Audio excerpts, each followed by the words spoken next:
Boa noite a todos.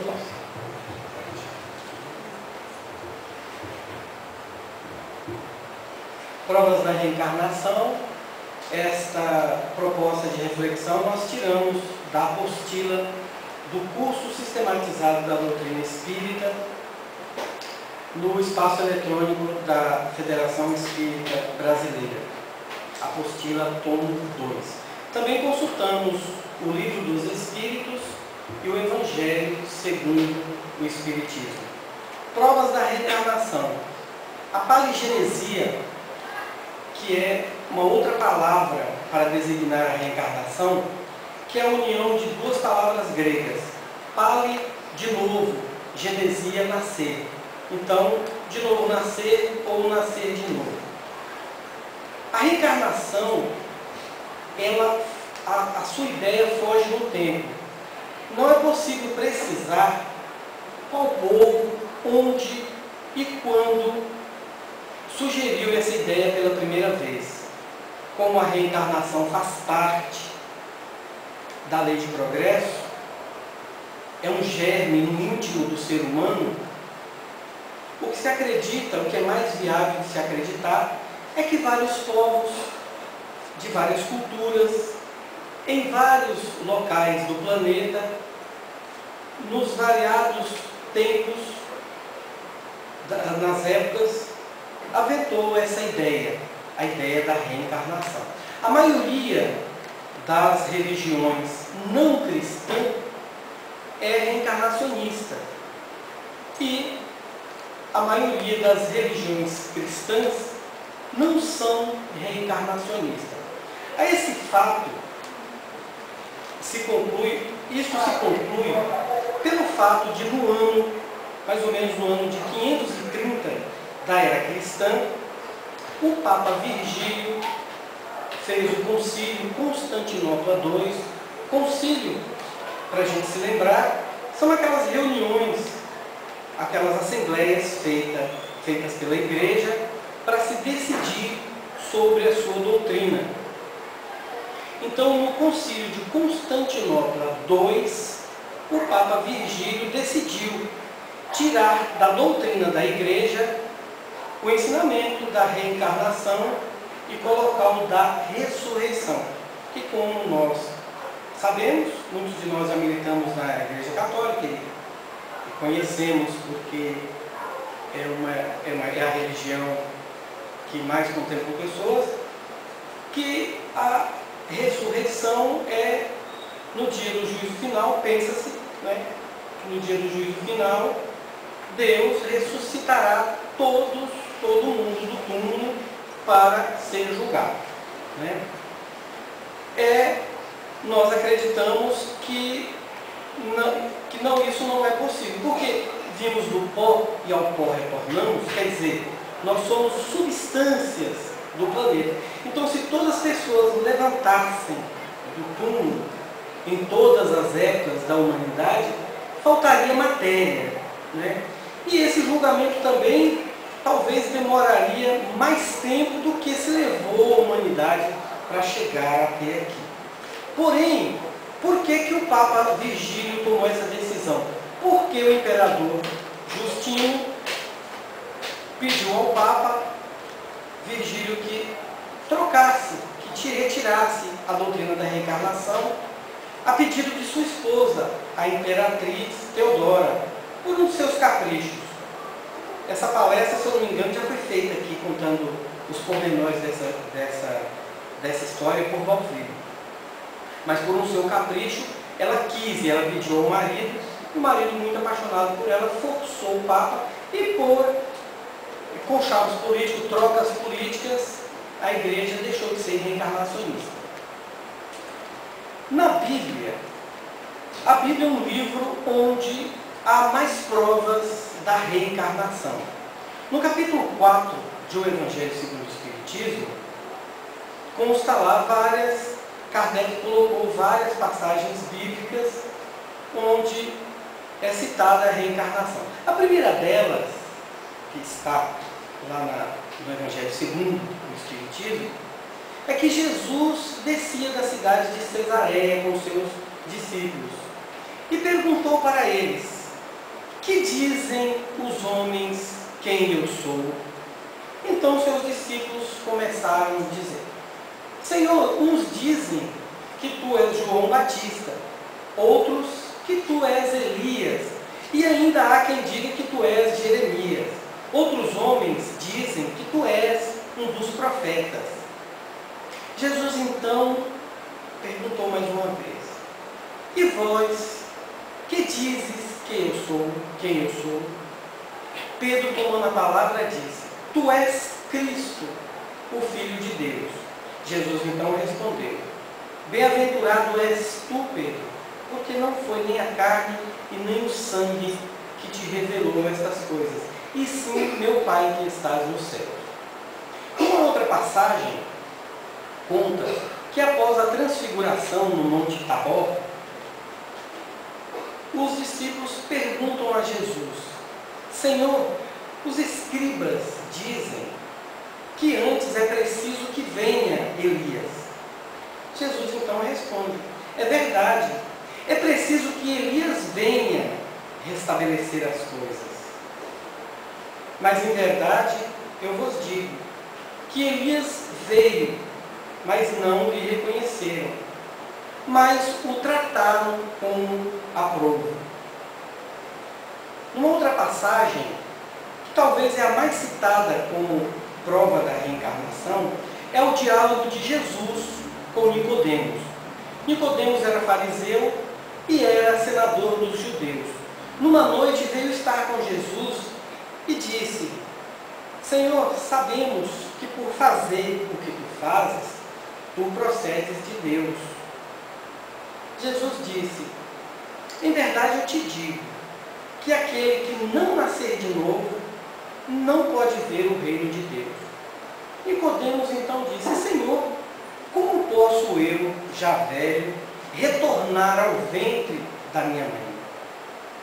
Jesus então diz: aquele que não nascer da água e do Espírito não pode ver o reino de Deus. Porque o que é matéria é matéria. E o que é nascido da água é água. E o que é nascido do Espírito é Espírito. Esse diálogo de Jesus com Nicodemos se alonga mais, mas é apenas até aí que queremos citar.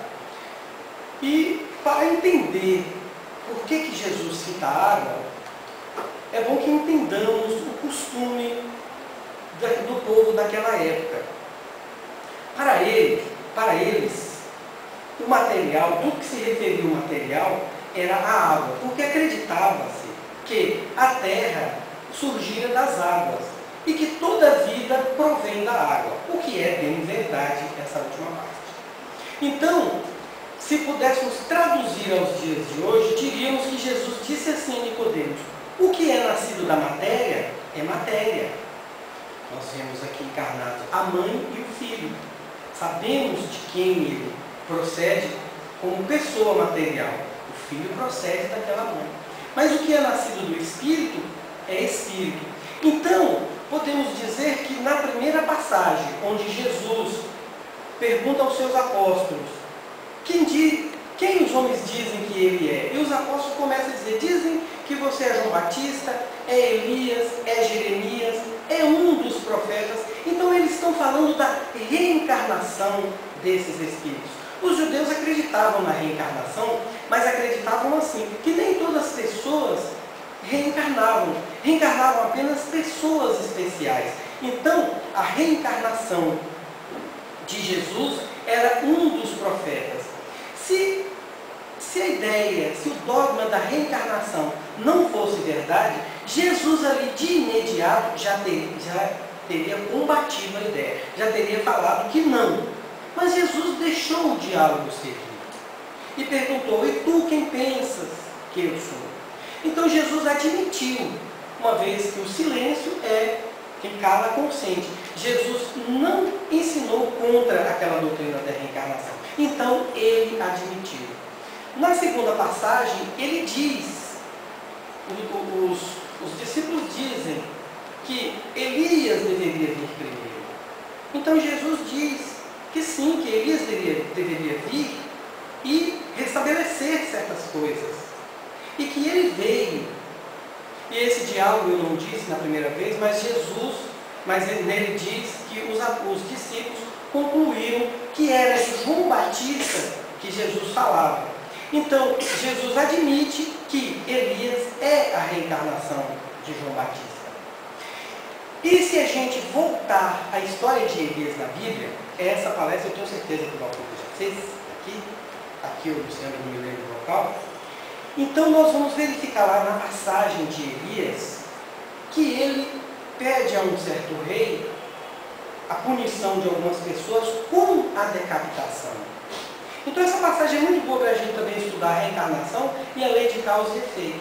Então quando Jesus diz que Elias precisa vir restabelecer certas coisas, ele tratava da lei de causa e efeito. Porque como sabemos, o João Batista foi decapitado. Então estaria a lei de causa e efeito. O Espírito reencarnando como Elias, mandando decapitar. Depois reencarnando como João Batista e sendo decapitado. Está aí a prova da reencarnação ensinada por Jesus e da lei de causa e efeito. E no final Jesus é mais contundente quando ele diz para Nicodemos que é preciso nascer de novo. Nascer da matéria, nascer do ventre da mãe. Mas não como Nicodemos imaginou que fosse depois de velho voltar ao ventre da mãe para renascer, mas sim do Espírito, ou seja, da reencarnação. Então a Bíblia seria dos maiores livros onde estão as causas da reencarnação.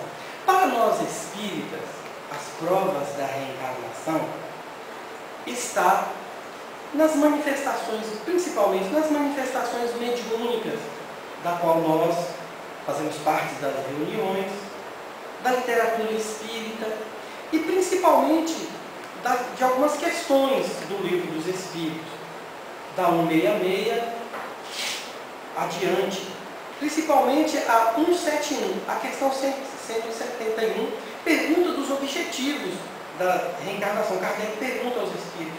E eles dizem que a principal motivo da reencarnação é a justiça de Deus. Então é preciso restabelecer numa nova vida o que nós não concluímos ou não podemos concluir pela nossa ignorância, pela nossa incapacidade numa vida passada. E nós sabemos que a lei de progresso diz que mesmo que restabeleçamos algumas coisas numa nova reencarnação, há muito o que se aprender. Isso ela faz parte da lei de progresso. É preciso renascer sempre, até que chegamos a um status onde não precisamos, pelo menos nesse planeta, reencarnar novamente. Mas, pelo que nos consta, pela aquela tabelinha que nós temos lá, que nós vemos lá no curso sistematizado, também vimos no Livro dos Espíritos, aquela da hierarquia dos Espíritos, né, dos níveis, que nós estamos ainda na fase primitiva, nas fases primeiras. Então temos muito ainda que nascer, que renascer, que nós já somos nascidos e várias vezes. Também, hoje, com a tecnologia, com o desenvolvimento da tecnologia, nós já temos muitas provas materiais, científicas da reencarnação. São várias. Tem o caso do rapaz Leslie Lenk, contada por Divaldo Franco numa de suas palestras, inclusive proferida aqui em Brumado, que uma enfermeira da Segunda Guerra Mundial adotou estava com uma criança em vias de adotar, já que não podia conceber filhos. E quando chegou ao hospital combinado, naquele tempo pós-guerra, poderia se fazer assim, né? Ia ao hospital, combinava com os médicos e pegava uma criança. Até pouco tempo em Brumado poderia se fazer assim também. Nós temos essa notícia. Hoje em dia, graças a Deus, temos um controle melhor. Então, quando ela foi ver um filho que estava prometido para ela, nascido para ela adotar, nasceu uma criança sem cérebro e sem nenhuma coordenação motora, cego. E pelo que os médicos diziam, ouvia muito pouco. Então o médico deu a ela e disse: leve-o para a sua casa para que ele possa morrer dignamente e também ter um funeral digno, já que nós damos aí para ele poucas horas de vida. Mas ela pegou aquele bebê com muito carinho, ela tinha aquela intuição materna, levou-o para casa e viu que o garoto não faleceu como prediziam os médicos. E ele foi se desenvolvendo, mesmo aquela massa disforme ali, deitado naquela cama, cego, com poucos movimentos, alimentado pouco, chorava. Ela tinha aquele carinho e aquele cuidado. E cantava canções para ele. Comprou um piano e arranhava algumas notas. E, como ela era enfermeira, foi enfermeira na guerra, ela atou algumas tábuas e o colocava de pé. E ele conseguiu adquirir alguma rigidez muscular e começou a andar como Frankenstein, daquele filme de ficção. E Lelis, cego, andava tateando pela casa como Frankenstein. E ela o adorava. Este é o meu filho. Ainda, eu tenho o pressentimento que ele ainda vai sair dessa condição. Um dia, ela acordou com o piano tocando. E ela disse ao seu marido: você desligou a televisão? Sim, eu desliguei. Olha, você esqueceu. Tenho certeza que desliguei. Olha, nós estamos aqui numa casa que eles moravam no sítio, perdida aqui no meio. Não é possível que nenhum vizinho possa estar com algum aparelho tocando piano e a gente possa escutar daqui. Então ela desceu as escadas e, para sua surpresa, estava Lelis ao piano, tocando uma sonata maravilhosa de Brahms. Ela ajoelhou e disse: o Senhor é meu pastor. Se aproximou, o abraçou e falou: meu filho. Ele a olhou e pela primeira vez disse: minha mãe. Lelis Lenk, então, sem cérebro, falava 4 idiomas, tocava divinamente com maestria os principais gênios da música: Brahms, Chopin, Beethoven. Tocava cancionetas. Numa entrevista, num programa, a filha de Bing Crosby, ela perguntou: Leslie, para você, o que é o amor? Ele estendeu a mão e tocou Alberchus de Brahms, uma música maravilhosa. Ela, comovida às lágrimas, perguntou: mas eu preciso ouvir de você. O que é para você o amor? Ele disse: o amor é um toque de mãe para filho, dos amantes e de Brahms quando compôs essa música maravilhosa. Lelis realmente era um verdadeiro gênio. Os médicos então dizem: como pode ele não ter cérebro e saber falar 4 idiomas, saber tocar se nunca ter aprendido? Como ele podia ler uma partitura se era cego?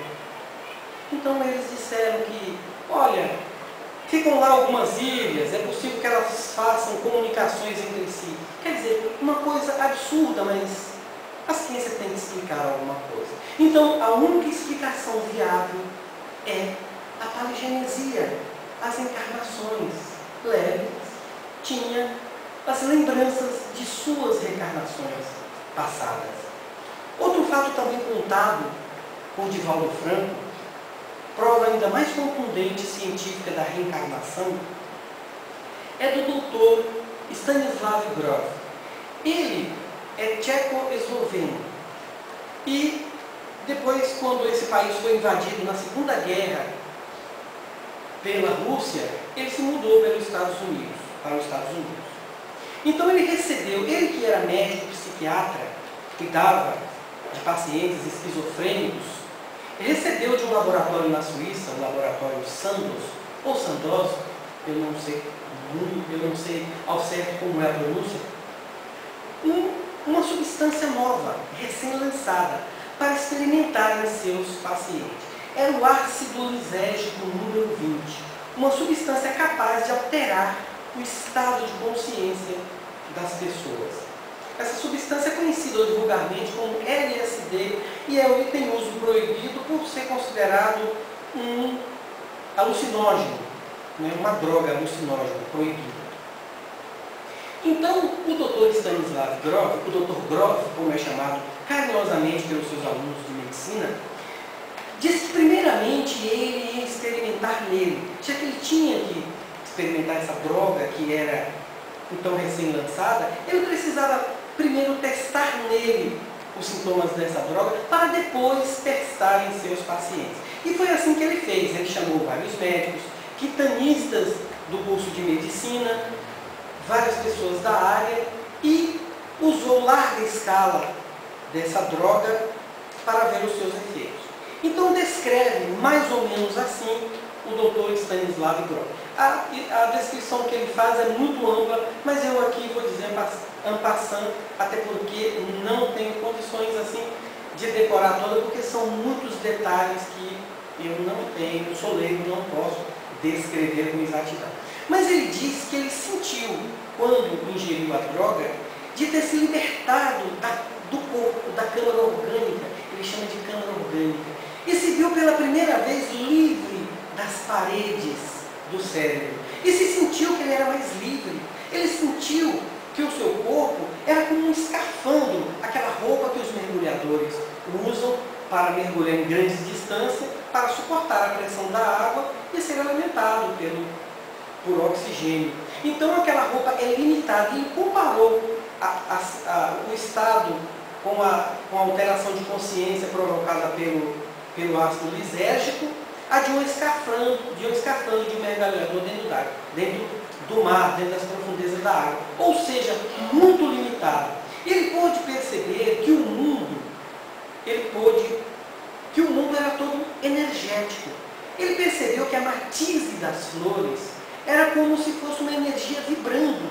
Não era cor propriamente como a gente vê. Que eram vibrações de ondas. Ele pôde perceber que o seu corpo ali estava distendido, deitado, conversando às vezes, e ele estava fora da realidade. Ele estava assistindo aquela cena, como se ele fosse uma outra pessoa. Então ele diz que nós temos uma outra realidade, e nessa realidade podemos logicar, podemos pensar e perceber. E a amplitude do mundo, do universo, desse ponto de vista, é muito mais amplo, é outra dimensão. Então o Dr. Stanislav Grof experimentou essa droga em seus pacientes para que tivesse a alteração de consciência e perceber como eles reagiam.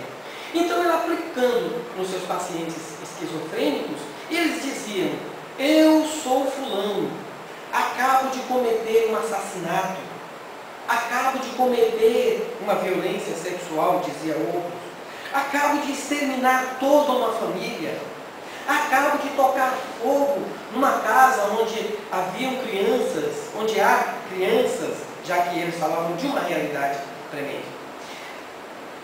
Acabo de tocar fogo numa casa onde há crianças inocentes.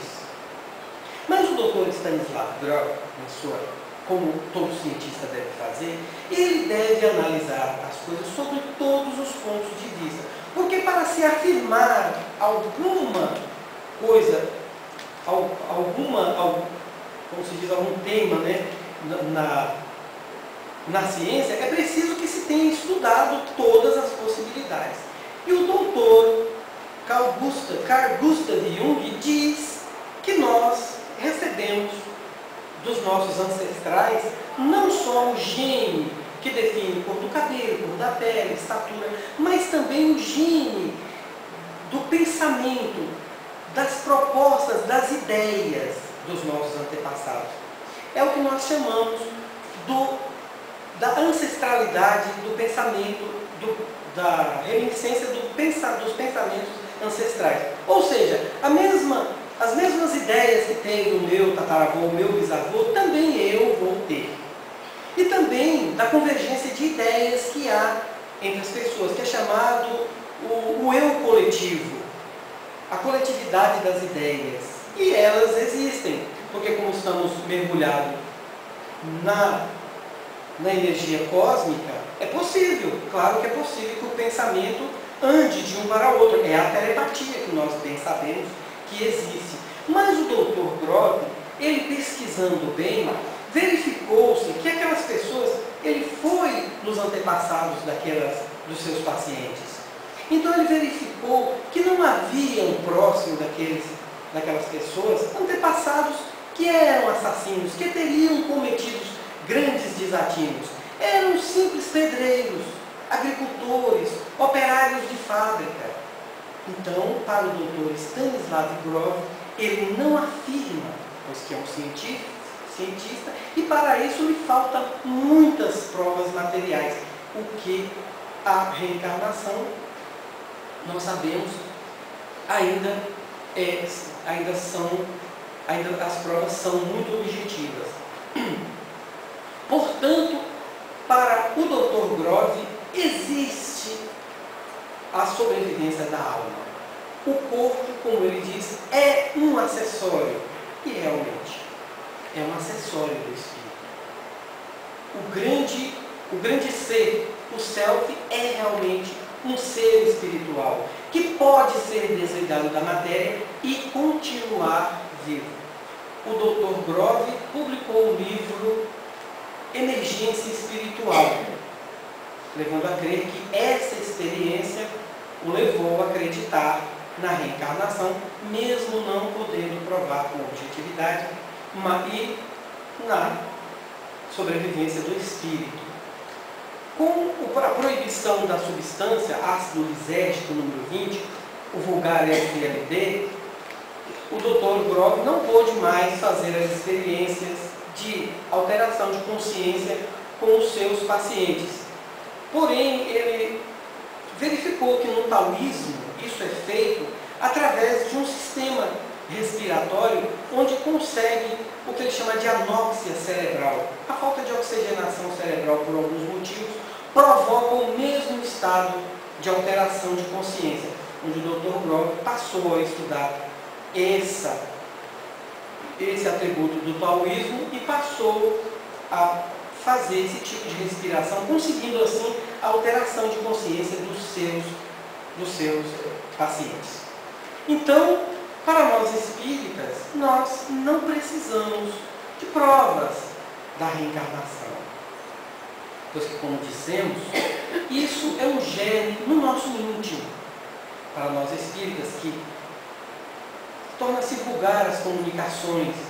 Enquanto nós vemos os relatos dos espíritos que se comunicam com os médiuns, dizerem que estão numa outra realidade, que viveram numa outra época, e muitos dizem que estão se preparando para voltar. Então, para nós, não há dúvida nenhuma.